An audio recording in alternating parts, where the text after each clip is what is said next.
Magandang gabi po sa lahat, Luzon, Visayas, Mindanao, kung saan kayong dako ng mundo po tayo nagbabalik dito sa aking munting channel, Samuel Soriano TV29, para mag-discuss ulit ng another coins at ito po ay ating hilig pangungulikta ho ng barya, kaya ho tayo nandito sinisiling natin ang kanilang mga halaga, ayan po, at isa ho tayong kolektor, ayan, magandang gabi po sa aking mga subscriber kung saan kayong dako ng mundo, ayan. Thank you so much po sa aking mga subscriber dyan, ayan, thank you so much. Yun naman nakapalo doon sa aking FB page. Ayan, Samuel Soriano. Maraming salamat sa nanonood doon sa aking FB page din. Thank you so much. Ayan. Yun naman pong hindi nakapalo rito at nakapag-subscribe dito sa aking YouTube channel. Ayan. At malaking tulong na sana ang inyong gagawin tulad ng, ayan, pagpindot nyo po sana ang ating subscribe button, like and share para ma-update po kayo sa mga latest ko pang gagawin mga video po. Ang pag-usapan po natin ngayon ay pera po. Ayan. Pera po natin, ayan.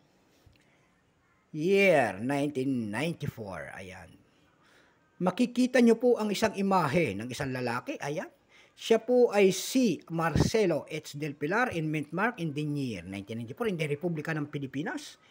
Ayan, pagkataliko doon natin, nakita natin ang isang buka, pakpak ng isang agila, and then 50 centimos. Kung tawagin yan po ay monkey eating eagle. Ang scientific name po niyan ay Pictupaga jeffrey. Ayan. Bago tayo magsimula sa ating talakayan, kilalanin mo muna natin siya. Kita po ang kanyang bigote. Ayan. Issue po, Philippines po. Period Republic, 1946 up to date po. Type standard circulation coins years. 1991 hanggang 1994. Value nito, 50 centimos. Ito po ay small type. Ayan, may malaki po dyan. Currency piso, 1967 up to date po. Composition po nito ay brass. May bigat po itong 3 grams. May haba pong 18 mm. May kapal po naman itong 1.5 mm. Hugis po, siyempre bilog. Orientation niya, middle alignment. Itinigil ang paggamit nito noong January 2, 1998. Number N-4166. Reference number TM-242-3. Ito pong 1994, ito po ay 42%. Wala pa pong maibigay ng ating Bangko Sentral sa kanilang mga ayan, mintage. Ayan, wala pong maibigay. Pero may price na doon sa ating numista, mga ganito, ayan.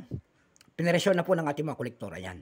Yung kanyang extra fine, 16, almost uncirculated, 23. Ang circulated nito ay nagkakahalaga po ng 80 pesos. Ayan. Dako naman tayo sa kanyang price, ayan. Doon sa ating numista.com, nakakita ho tayo nagbebenta nito ng $1.95 at saka isang $1. Sa eb.com naman, nakakita ho tayo nagbebenta nito ng $4.99. Ayan. Dako naman tayo sa kanyang, sa Carousel PH. Ayan.